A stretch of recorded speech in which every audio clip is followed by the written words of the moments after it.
Bueno, vamos a empezar a comentar las fuentes históricas en este bloque 5. Como ya sabéis, no sabemos qué fuentes históricas nos van a caer, pero sí sabemos los temas sobre los que van a tratar estas fuentes históricas. Bien, pues ya sabéis que en este curso vamos a tener 5 tipos de fuentes históricas para el siglo XIX y 5 tipos de fuentes históricas para el siglo XX. Van a ser tanto textos como imágenes, ¿de acuerdo? Bien, pues en este bloque 5 vamos a comenzar con la fuente histórica número 1, el documento 1, y todos los documentos 1 van a tratar sobre las Cortes de Cádiz, ¿de acuerdo? Bien, la pregunta que nos va a hacer la Pau sobre este documento 1, lo tenéis aquí, ¿vale? Va a ser esta pregunta. Bien, como ya he explicado en clase y tenéis en vuestra guía del comentario, eso de señala y contextualiza las ideas fundamentales del texto o de la imagen son los pasos 1, 2 y 3 de nuestro comentario. Eso de señala sería el paso número 1, que sería la contextualización, o sea, sería la clasificación. Las ideas fundamentales del texto o de la imagen sería el paso número 2, que es el análisis. Y eso de contextualiza es el contexto histórico, que es el paso número 3. A partir de ahí tenemos el paso número 4, que es la pregunta asociada. Y aquí, en este caso, en este documento 1, pues nos pregunta las características de la Constitución del 12, su significación histórica y los periodos de vigencia de esa Constitución de 1812. ¿De acuerdo? Vale, bien, yo para este primer documento, para este documento 1 en cuanto a las imágenes, he seleccionado dos, una pintura y una gráfica. Bien, yo lo voy a analizar de forma conjunta, pero probablemente lo más probable es que os lo pongan solamente una de las dos, porque si no sería un comentario muy largo, ¿de acuerdo? Como es el mismo tema, pues yo he aprovechado y así hago dos en uno, ¿de acuerdo? Bien, pues en primer lugar, lo que tenemos que poner siempre, como siempre digo, ¿vale? Es la clasificación, ¿vale? En primer lugar, vamos a poner la clasificación, ¿vale? De nuestra fuente histórica. Bien, la clasificación. Vale, dentro de la clasificación ya sabéis que tenéis que ir rellenando una serie de fórmulas. Si seguimos el modelo del comentario, pues no vamos a tener ningún problema. En primer lugar, hablamos sobre el origen de esta fuente histórica, ¿vale? Del origen. Ya sabéis que puede ser fuente primaria o fuente secundaria. Bien, si yo miro esta pintura y miro esta gráfica, ¿vale? Bueno, pues podéis, en el caso de la pintura, podéis utilizar Google Lens, Google Fotos y a ver de qué pintura se trata y saber cuándo se pintó. En el caso de la gráfica, pues podéis hacer lo mismo. Bien, yo os voy a ahorrar el trabajo porque es una cosa bastante fácil y os voy a decir que según su origen, ¿vale? Según su origen, estas fuentes históricas pues son fuentes secundarias porque los documentos que analizamos son posteriores a los hechos sobre los que nos informan y sus autores pues no han participado en los hechos, ¿vale? En el caso de la pintura, la promulgación de la Constitución de 1812 es una obra del pintor historicista Salvador Viniegra, que lo pintó entre 1910 y 1912. Lo termina en 1912. Mientras que la gráfica, ¿vale? La gráfica de barras sobre la composición de las Cortes de Cádiz se ha realizado con posterioridad a las Cortes de Cádiz, ¿no? Y lo sabemos porque aparece en diversas publicaciones de carácter educativo, por ejemplo, aparece en el libro Santillana, en el libro de Vicens Vives, etcétera. Bien, con lo cual esto ya lo tendríamos solventado. En segundo lugar, hablaríamos sobre según su forma, ¿vale? Según el formato que tienen estas dos fuentes históricas. Bien, en el caso de la pintura, ¿vale? Hay que decir que es un óleo sobre lienzo, ¿vale? Es un óleo sobre lienzo, un óleo sobre lienzo. Bien, no hace falta que lo expliquéis, simplemente decís que es un óleo sobre lienzo. Un óleo sobre lienzo es una pintura que utiliza los colores en polvo y va a utilizar pues, aceites naturales para aglutinar esos colores, ¿vale? Es un óleo sobre lienzo de género histórico, es decir, es una pintura historicista, además de grandes dimensiones, ¿vale? Con respecto, simplemente con eso sería suficiente. Con respecto a la gráfica de barras horizontales, ¿vale? Decimos que es una gráfica de barras horizontales que refleja un fenómeno histórico. Ese fenómeno histórico es la composición de las Cortes de Cádiz, ¿vale?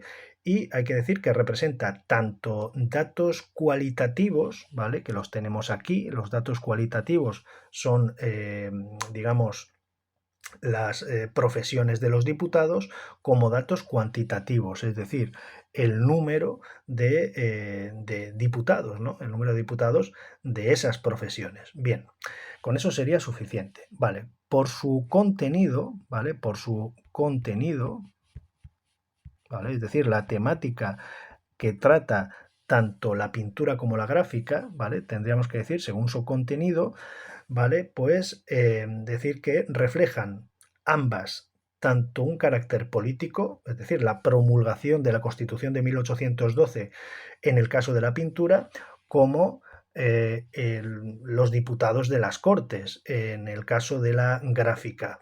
Pero también tiene un carácter social, porque refleja tanto la diversidad de la sociedad gaditana que asiste al evento de la proclamación de la Constitución de 1812 en el caso de la pintura, como la diversidad socioprofesional de los diputados que aparece en la gráfica. ¿De acuerdo? Bien.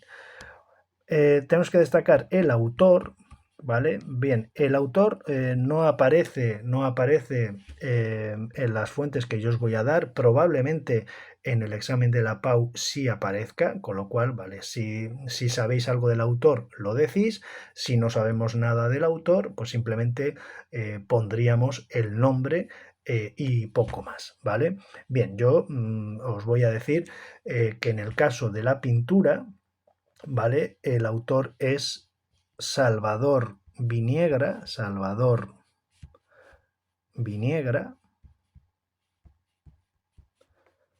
¿vale? Salvador Viniegra, que fue un pintor historicista que nació en Cádiz en 1862, que abandonó sus estudios de Derecho para estudiar en la Escuela de Bellas Artes de Cádiz, ¿vale?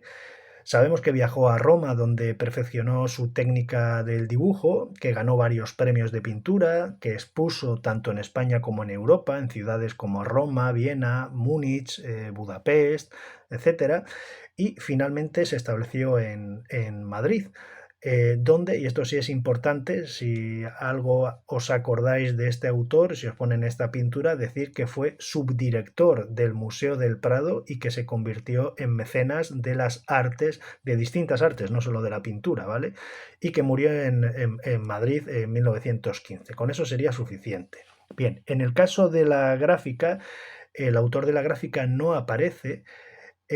Hasta donde yo he investigado, no es una gráfica que aparezca, digamos, que se haya realizado, digamos, en un libro de investigación o en un libro de divulgación.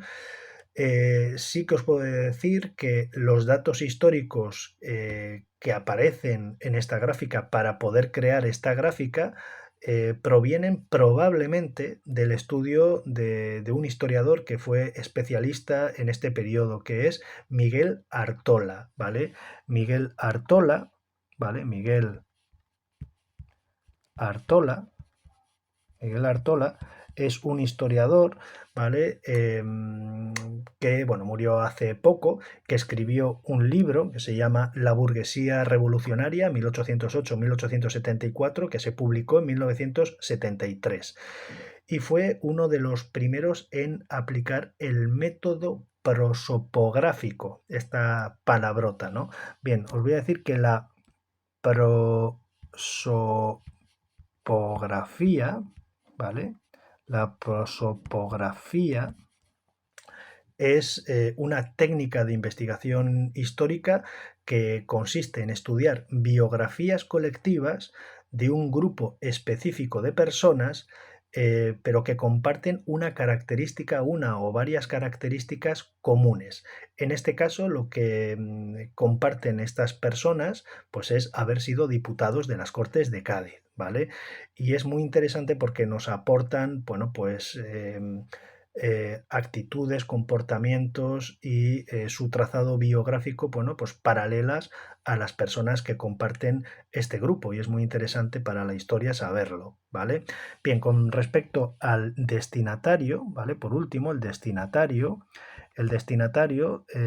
tanto de la pintura como de la gráfica, ¿vale? Es público, ¿vale?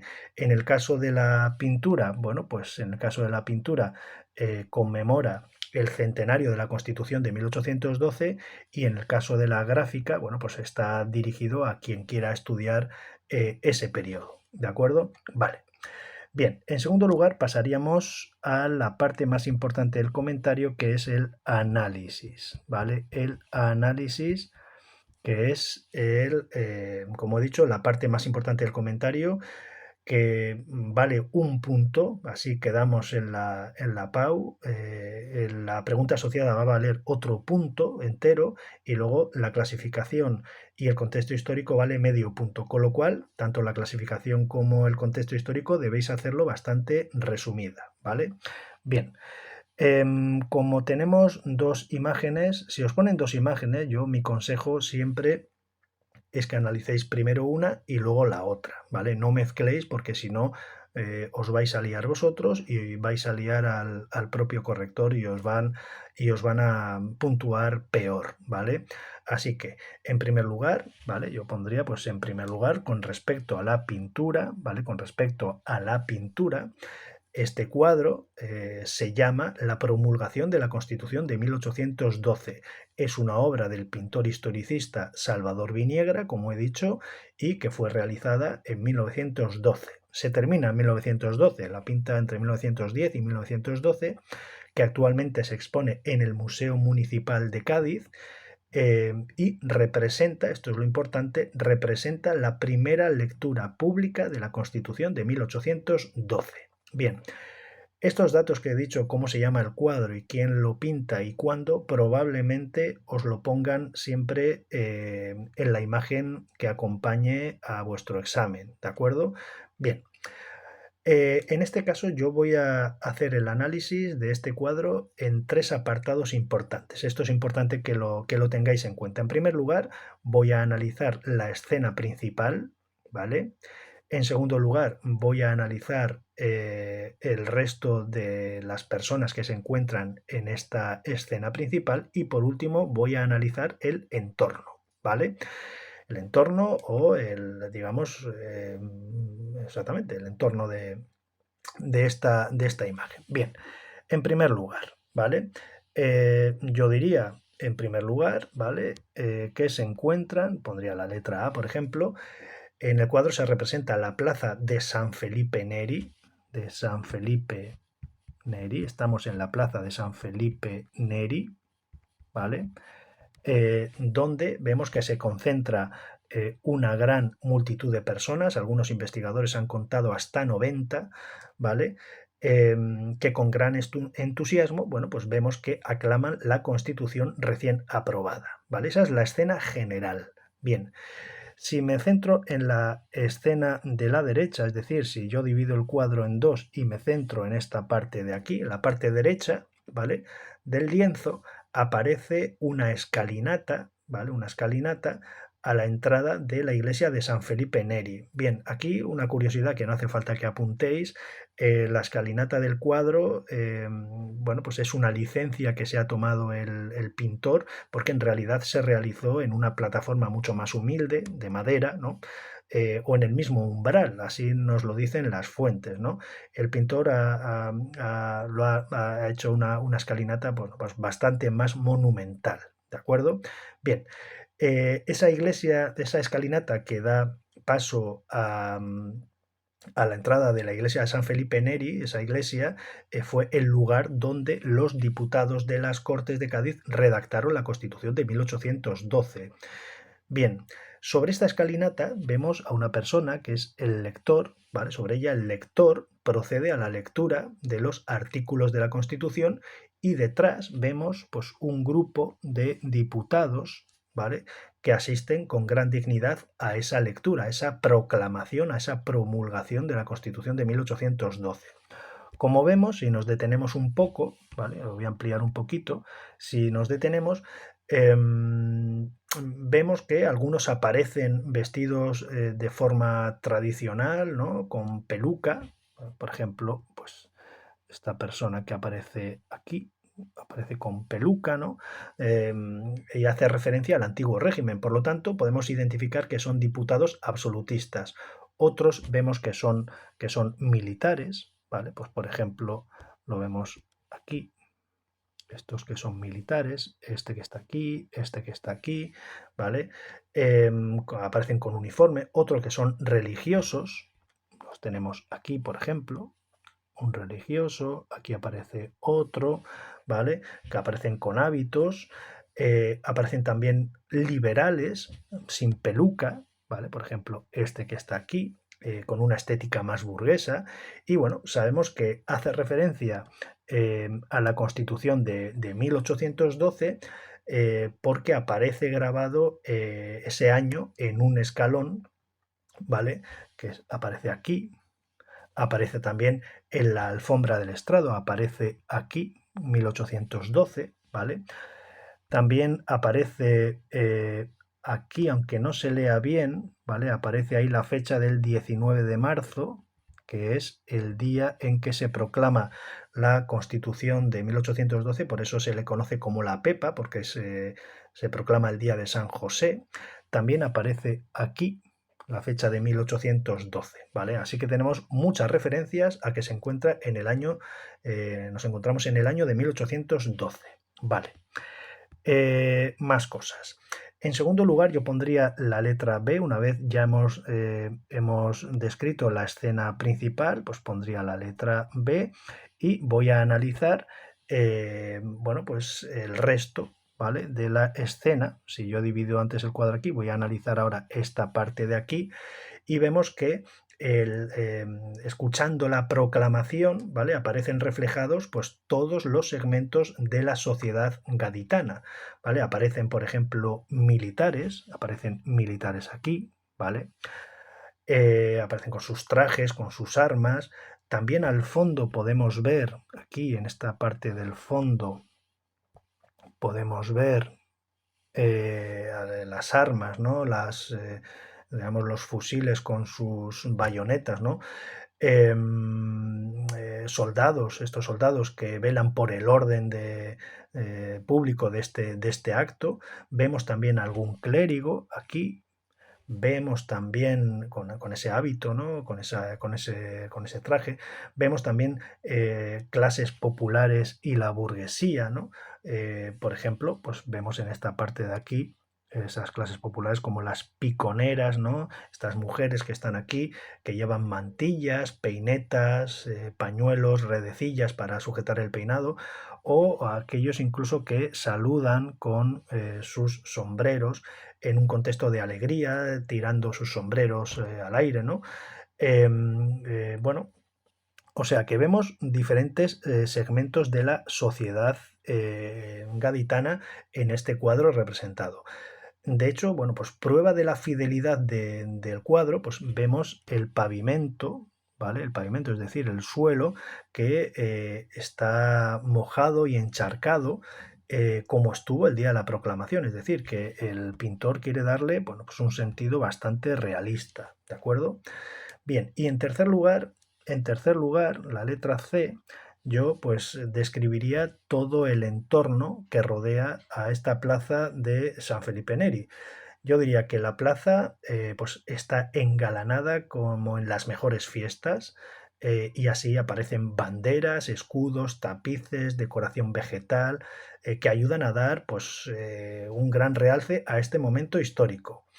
Vemos un cartel con la fecha de proclamación de la Constitución, como he dicho antes aquí, la del 19 de marzo, ¿vale? Lo vemos ahí. Vemos también las cartelas de 1808, aunque no podemos verlo aquí, aquí aparecería el año 1808, que es importante porque es el comienzo de la Guerra de la Independencia, y aparece esta otra cartela de 1812, que es el año en el que se realiza la Constitución de 1812 y cuando se realiza esta lectura pública, esta primera lectura pública de la Constitución. Vemos también, por ejemplo, la bandera de España, que está aquí.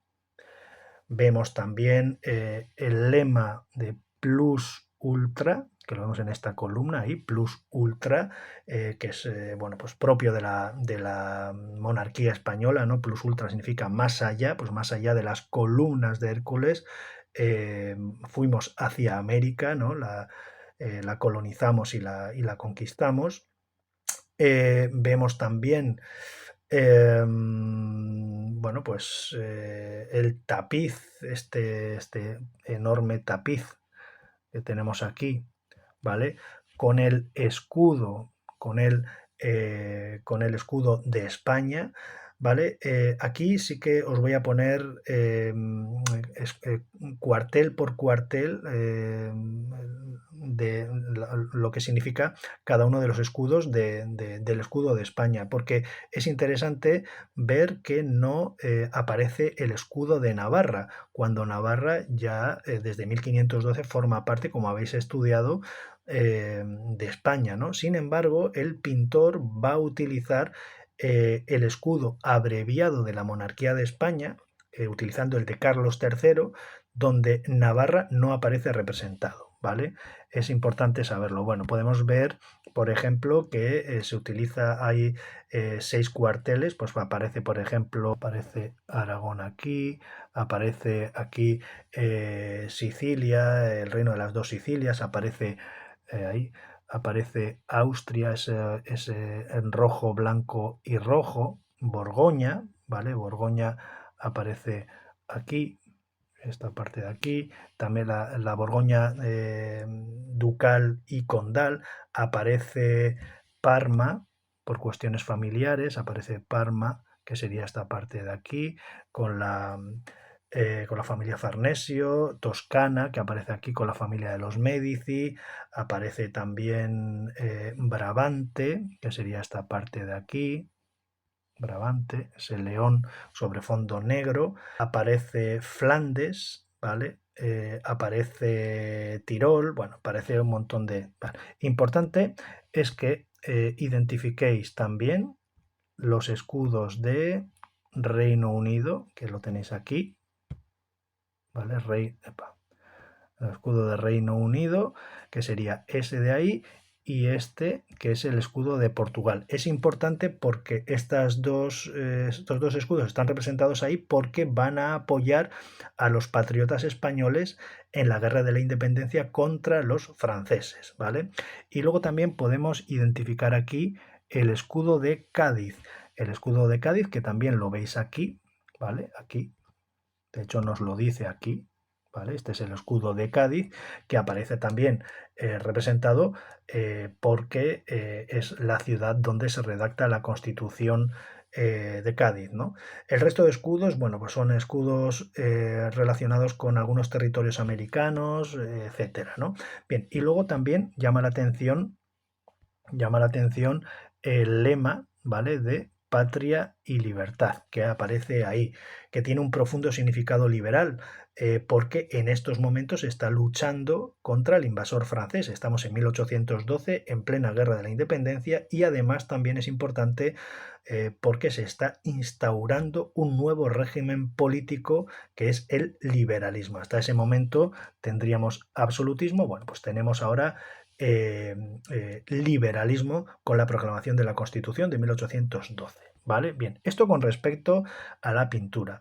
Con respecto a la gráfica, ¿vale?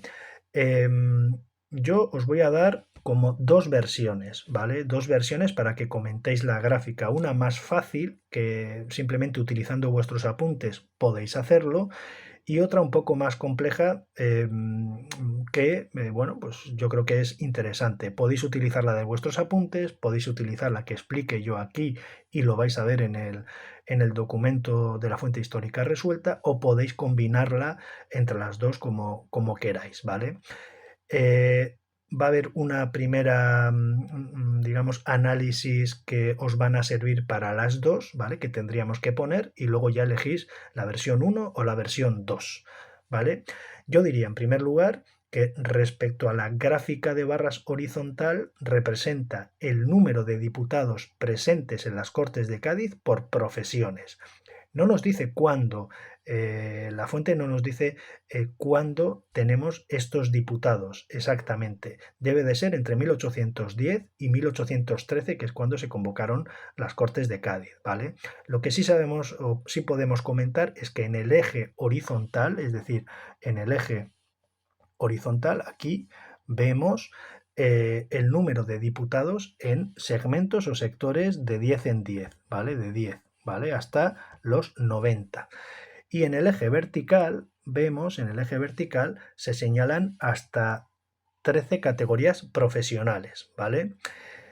Si hacemos un análisis a primera vista, podríamos decir como idea general que la estructura social de los diputados de las Cortes de Cádiz expresa que no pertenecen a las clases populares, sino a las clases medias y altas. No están representadas aquí las clases populares, ¿vale? Esto es lo que tendríamos que decir en primer lugar. Bien, simplemente con que dijéramos esto sería suficiente, es decir, empezaríamos diciendo eso que os he comentado ahora y hablaríamos de esto, es decir que la llegada de los diputados a las Cortes de Cádiz pues fue complicada, ¿vale? Porque, bueno, estamos en guerra, porque había diputados de las colonias que estaban muy lejos, tenían que atravesar un territorio en guerra, era muy difícil, de tal manera que, que los que no pudieron ir fueron sustituidos por la burguesía liberal de Cádiz, ¿vale?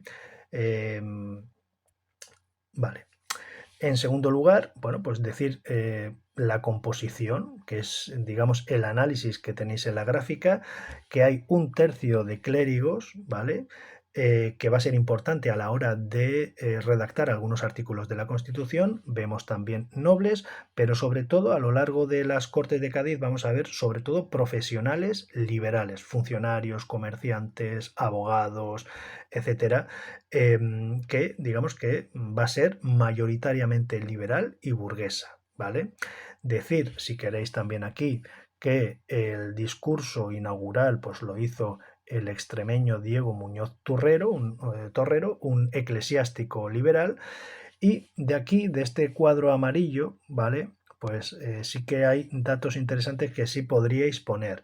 Decir que las Cortes de Cádiz se celebraron entre 1810 y 1813, que esta gráfica representa, por lo tanto, algún momento de este segmento de tiempo, que hubo más de 1400 sesiones, que en el momento de apertura de las Cortes hubo 104 diputados. Sabemos que no es, esta gráfica no representa el momento de apertura de las Cortes, que en el momento en que se promulga la Constitución de 1812 hay 184 diputados y que el número máximo fue de 308, pero que nunca llegaron, bueno, pues a tenerlos en ninguna de las sesiones, ¿vale?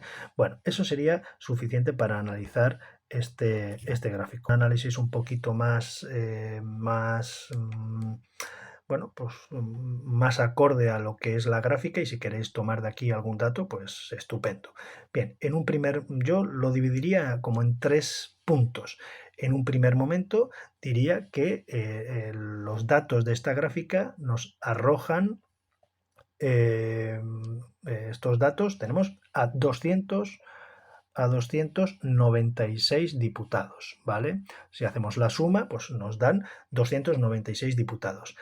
Entre ellos, el grupo más destacado que vemos es el de los eclesiásticos, con aproximadamente un tercio, ¿no? Un tercio de los diputados, o el 30% aproximadamente, son eclesiásticos, es decir, son eclesiásticos.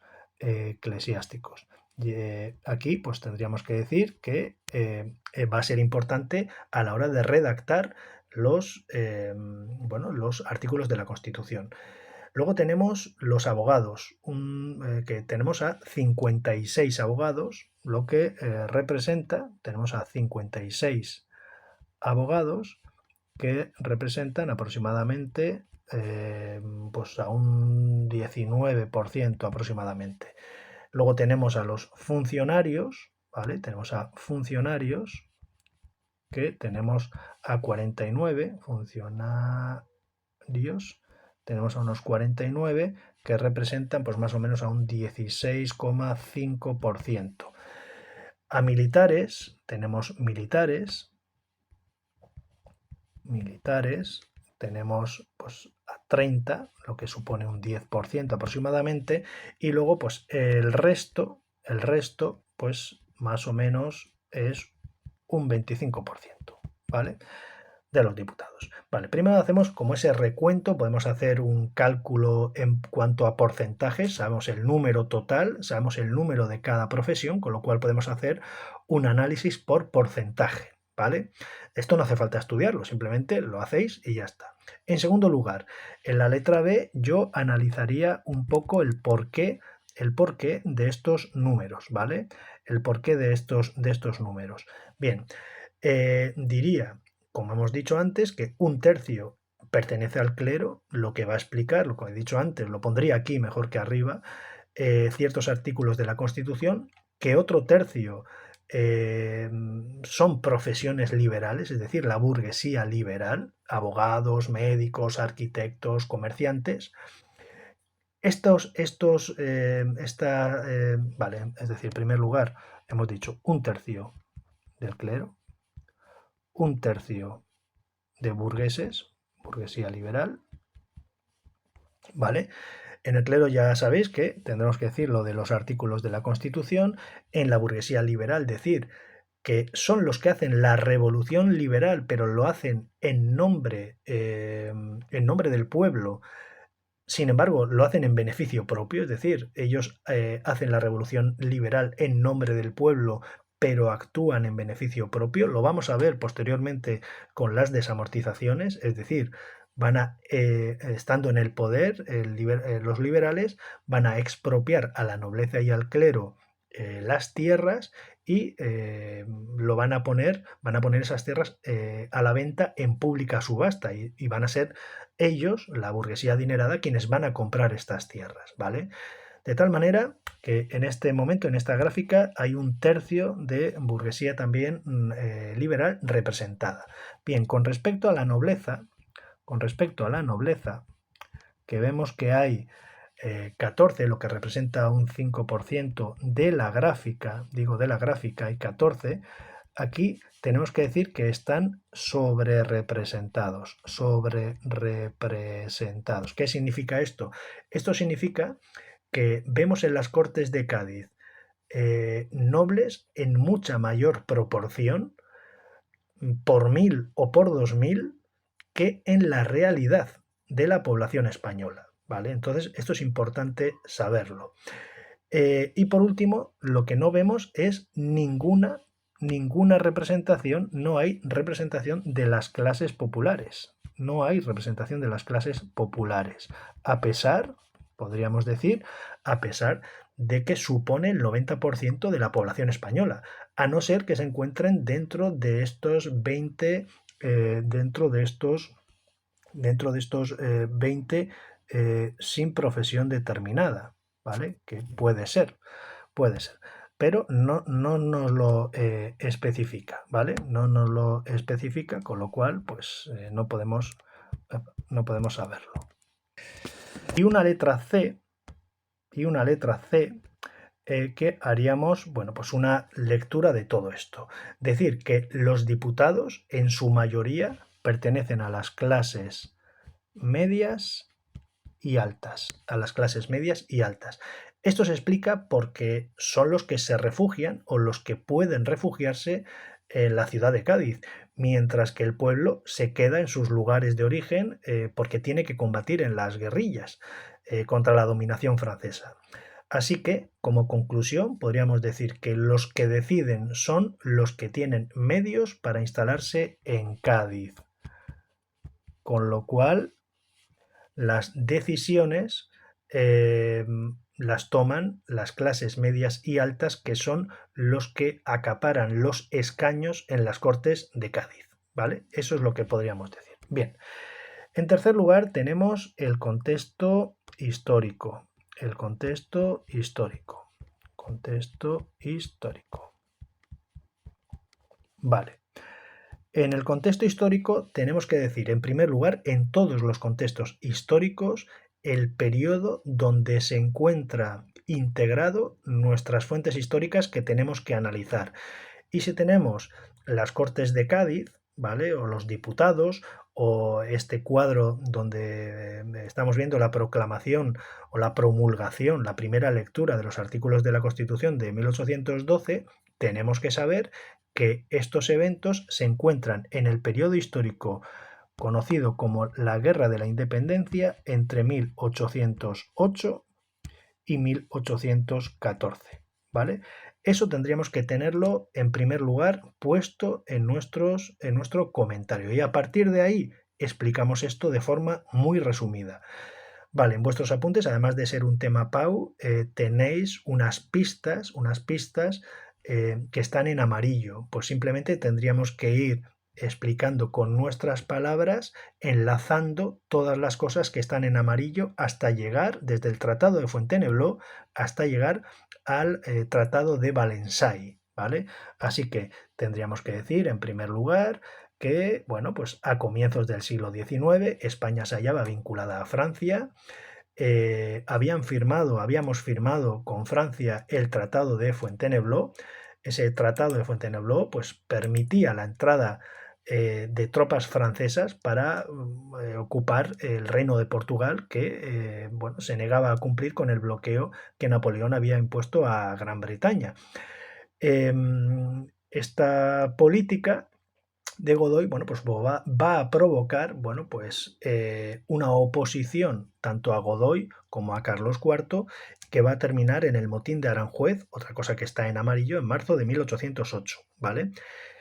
Este levantamiento obliga a Godoy a renunciar a su cargo y a Carlos IV a abdicar en su hijo Fernando. Bien, a partir de ahí se va a establecer un pique entre padre e hijo, ¿vale?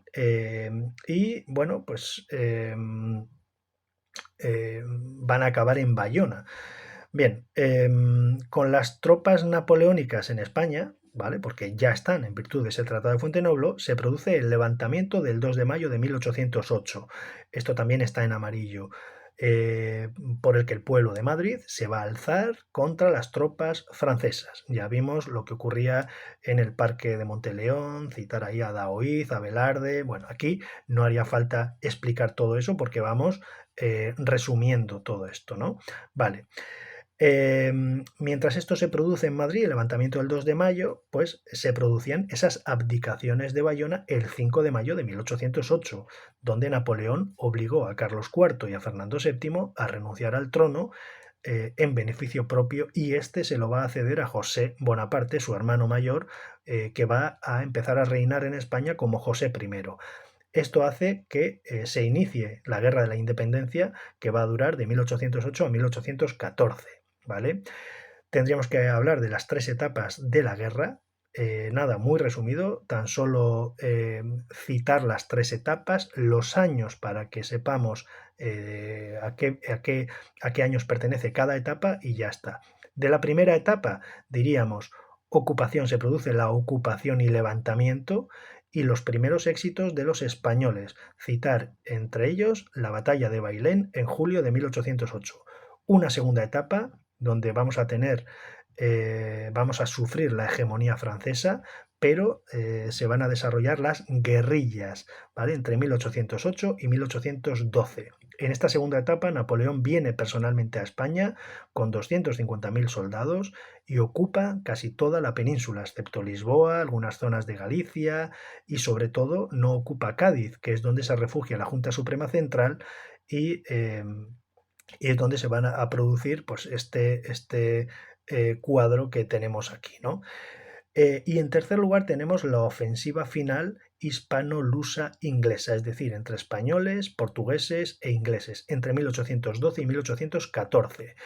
En esta tercera fase hay que decir que Napoleón comete el error de invadir Rusia, se lleva a lo mejor de su ejército, a esos 650.000 soldados, la Grande Armée, y va a ser aprovechado por el ejército anglo-hispano-portugués al mando del británico duque de Wellington para bueno, pues infligirle esas tres derrotas, ¿no? Arapiles, Vitoria y San Marcial, lo que le va a llevar a firmar el Tratado de Valensay. Bien, a nivel político, decir que bueno, cuando estalla la Guerra de la Independencia, ante el vacío de poder, se van a formar esas juntas locales y provinciales que va a acabar en la Junta Suprema Central, ¿vale? Que primero se establece en Aranjuez, más tarde en Sevilla y finalmente, bueno, pues no le queda más remedio que establecerse en Cádiz.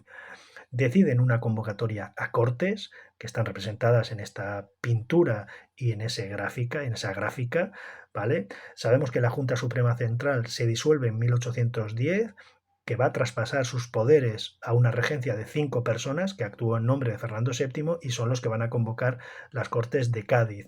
Esas Cortes, ¿vale? Son unas Cortes unicamerales, es decir, se van a reunir los diputados en una sola cámara. Por cierto, las elecciones que se van a celebrar en virtud de la instrucción electoral del 1 de enero de 1810, hay que decir que, bueno, esto no hace falta que lo copiéis, ¿vale? Pero bueno, os lo explico aquí.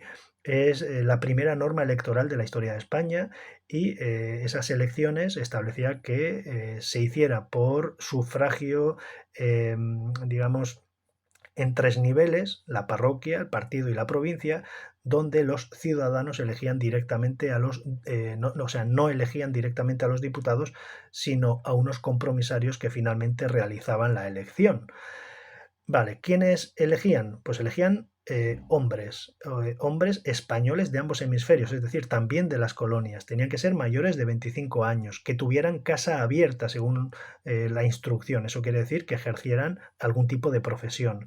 No podían votar ni las mujeres, ni los sirvientes, ni los deudores públicos, ni los extranjeros, ni aquellos que tuvieran penas corporales, ¿vale? Penas con castigo corporal.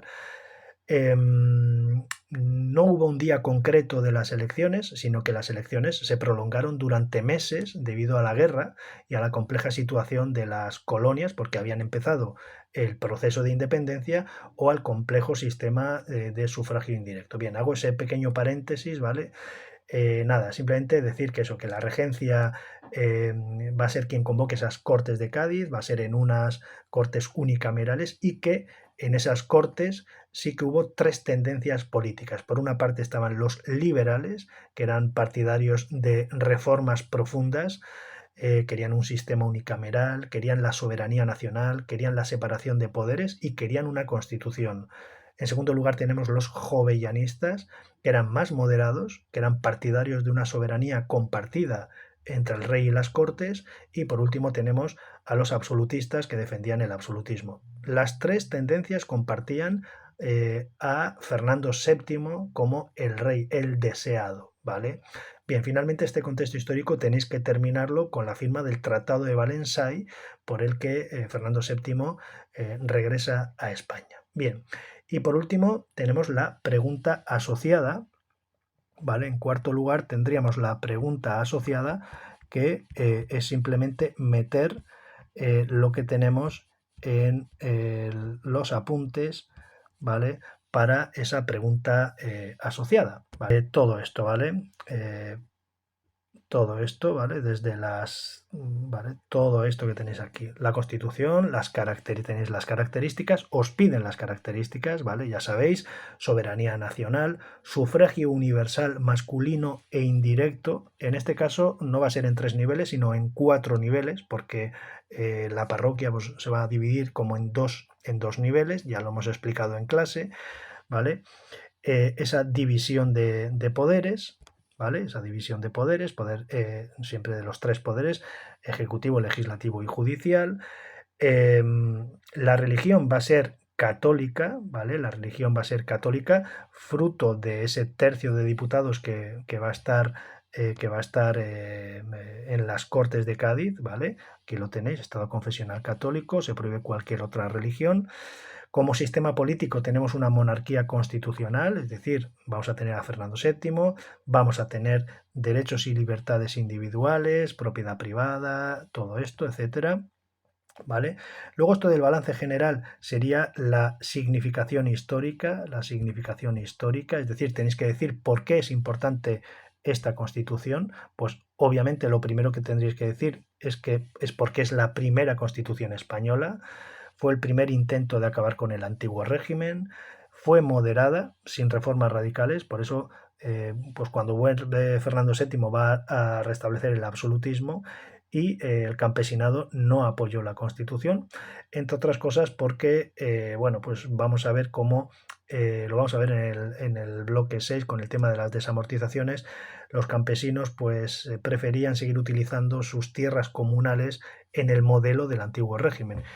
Y por último tenemos aquí los periodos de vigencia de la Constitución, es decir, cuándo estuvo vigente la Constitución de 1812. Pues evidentemente el primer periodo va a ser entre 1812 y 1814.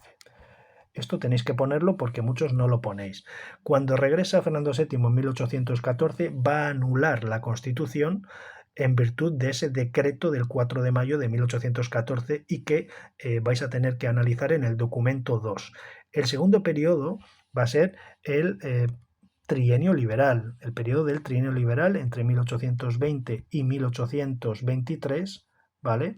Porque el teniente coronel Riego va a dar un pronunciamiento, un golpe de Estado que va a obligar a Fernando VII a jurar esa constitución.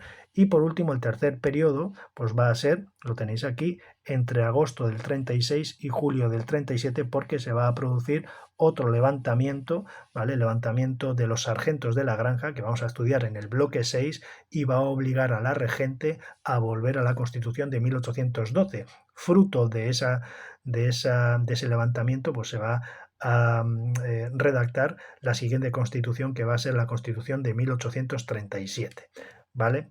Bueno, pues esto es lo que tendríais que comentar en esta fuente histórica o en estas dos fuentes históricas si os la ponen de forma conjunta, pero ya os digo que probablemente os la pongan por separado, pero que aquí hemos analizado las dos a la vez, ¿vale? Venga, pues esto es todo.